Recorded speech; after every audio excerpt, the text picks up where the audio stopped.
Здравствуйте, уважаемые телезрители. В эфире информационная программа «Время» на телеканале Душанбе, в студию Улугбек Салимбекзаде. С 21 декабря 2025 года по 3 января 2026 года депутаты Маджлиса Намадагон Маджлиса Олии Республики Таджикистан совершат поездки к избирателям в Хатлонскую и Сагдийскую области, Горно-Бадахшанскую автономную область, а также в район республиканского подчинения. В течение более 10 дней депутаты Маджлиса Намадагон будут встречаться с избирателями, обсуждать ключевые положения послания президента Республики Таджикистан уважаемого Оли Рахмона Маджлиса Олии Республики Таджикистан об основных направлениях внутренней и внешней политики республики, международные инициативы лидера нации уважаемого Оли Рахмона, нормативно-правовые акты, принятые высшим законодательным органом страны. Кроме того, до сведения избирателей будет доведена информация о состоянии внутренней и внешней политики государства, реализации эффективной финансовой политики, привлечении инвестиций, устойчивом развитии предпринимательства и других приоритетных направлениях развития страны. Народные избранники в ходе каждой беседы и встречи, наряду с изложенным аналитических выводов и обсуждением депутатской деятельности, будут также отвечать на вопросы и обращения избирателей.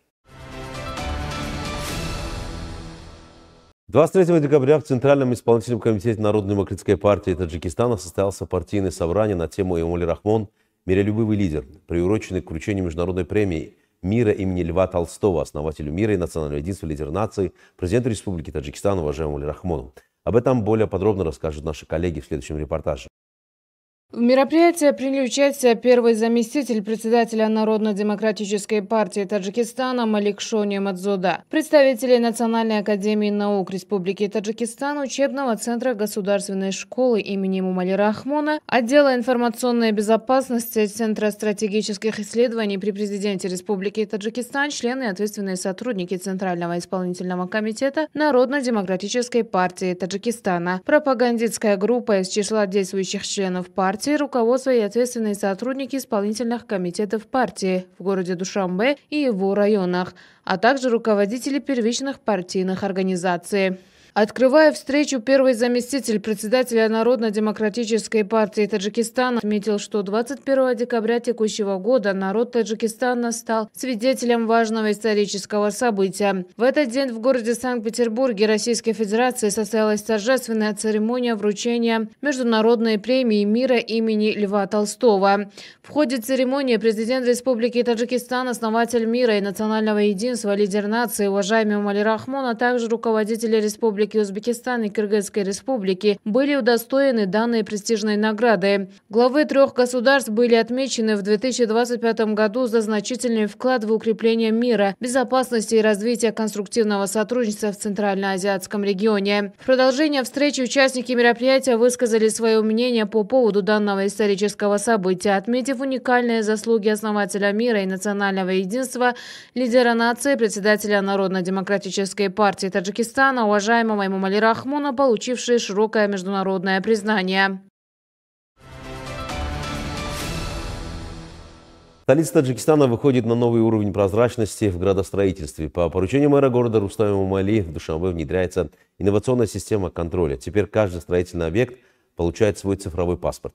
Главная цель – защитить права дольщиков, искоренить мошенничество и сделать рынок недвижимости максимально открытым. Сегодня Душанбе напоминает огромную созидательную площадку.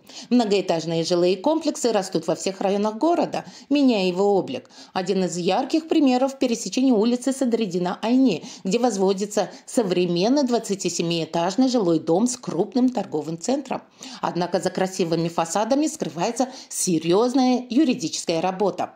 Чтобы горожане были уверены в безопасности своих вложений, сотрудники Главного управления архитектуры и градостроительства начали установку специальных QR-кодов.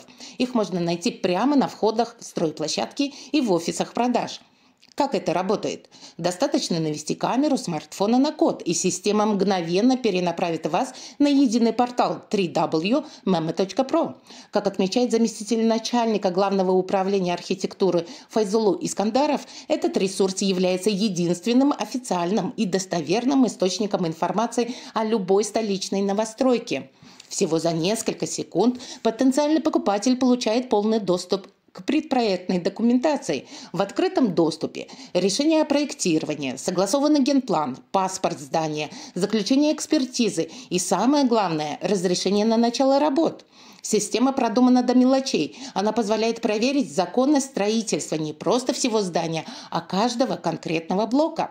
Если в пакете документов не хватает хотя бы одной подписи или согласования, система мгновенно просигнализирует красным индикатором. Это прямой сигнал для гражданина. Инвестиции здесь могут быть рискованными. Внедрение таких цифровых инструментов доказывает, Душанбе уверенно движется по пути умного города, где во главе угла стоят закон и интересы жителей. Ведь устойчивое развитие столицы возможно только на основе взаимного доверия между властью, бизнесом и обществом.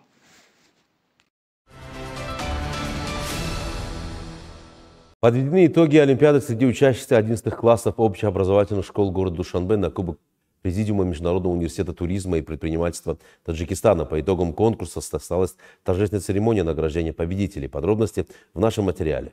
После завершения Олимпиады среди учащихся 11 классов общеобразовательных школ города Душанбе состоялся финальный тур конкурса на Кубок Президиума Международного университета туризма и предпринимательства Таджикистана. В церемонии закрытия приняли участие представители Национального центра тестирования при президенте Республики Таджикистан, Душанбинского департамента образования, руководства университета, а также победители конкурса, выразившие благодарность организаторам за проведение полезного и всестороннего и востребованного среди школьников мероприятия. Отмечено, что Олимпиада была проведена в рамках реализации плана действий 20 лет изучения и развития естественных, точных и математических наук в области науки и образования. Основной целью конкурса стало выявление, поддержка и развитие одаренной молодежи, повышение уровня знаний и кругозора учащихся, а также формирование устойчивого интереса и мотивации к изучению точных, естественных и математических наук. Кроме того, Олимпиада создает благоприятные условия для подготовки школьников к получению высшего профессионального образования и осознанному выбору будущей специальности. Следует отметить, что конкурс проводился по 6 дисциплинам – математике, физике, химии, географии, биологии и информационным технологиям. Участники, занявшие 3-е место, были награждены денежной премией, 2-е место – 2000 сомони, а победители, занявшие 1-е место, получили 3000 сомони и Кубок Президиума Международного университета туризма и предпринимательства Таджикистана.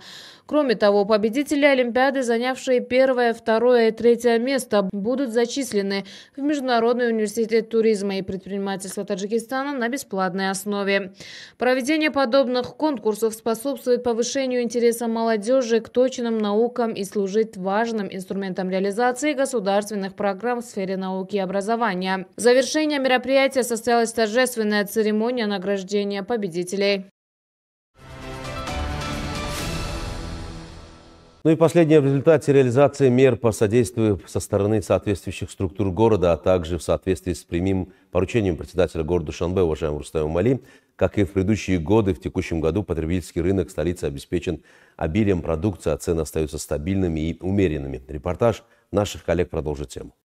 Государственное унитарное предприятие Бузури-Дехкон является одним из центров столицы, играющих заметную роль в обеспечении жителей, а также других рынков и торговых центров города свежей и качественной продукцией. Данный рынок заключил договоры о сотрудничестве с 70 дехканскими хозяйствами, производителями отечественной продукции из городов и районов республики и предлагает покупателям широкий ассортимент национальных товаров.